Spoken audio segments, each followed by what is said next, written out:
2 Chinese supertankers have now exited the Strait of Hormuz after waiting for more than 2 months inside Gulf waters, signaling what analysts say could be the first major sign of easing tensions between Iran and the United States. The development comes as U.S. President Donald Trump and Vice President Vance publicly push the possibility of a new diplomatic agreement with Tehran. According to shipping data reported by Reuters and Al Jazeera, the tankers were carrying millions of barrels of Middle Eastern crude oil bound for China, while another vessel headed towards South Korea. Their successful passage through Hormuz marks one of the biggest oil movements through the region since the outbreak of the 2026 Iran conflict. The Strait of Hormuz remains one of the most critical choke points in global energy supply. Roughly a fifth of the world's oil normally passes through the narrow. But traffic collapsed after Iran tightened control of the area following U.S. and Israeli military operations earlier this year.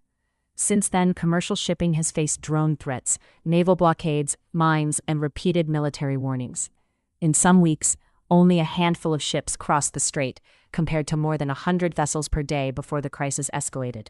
Now, diplomatic momentum appears to be building again. Trump recently revealed he delayed a planned military strike on Iran after Gulf allies pushed for renewed negotiations. Vice President Vance also warned that the United States remains locked and loaded if talks collapse, but insisted Washington still prefers a peaceful settlement. Iran, however, is sending mixed signals. Tehran says it will not fully reopen the Strait of Hormuz, while U.S. naval pressure remains in place. Iranian officials have also warned that any new military action could ignite what they describe as new fronts beyond the Middle East. Despite the uncertainty, markets reacted positively to the tanker movement.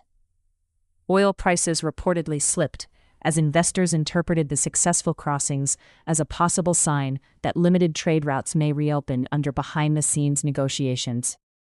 Still, experts caution that the situation remains extremely volatile. Hundreds of vessels are still stranded across Gulf waters, and security agencies continue warning ship operators about risks from drones, mines, and military escalation inside the strait. For now, the departure of these Chinese supertankers could represent more than just an oil shipment. It may be the first visible test of whether diplomacy between Washington and Tehran is actually beginning to work, or just another pause before the next major escalation. If you enjoyed this report, subscribe for more global breaking news and geopolitical updates.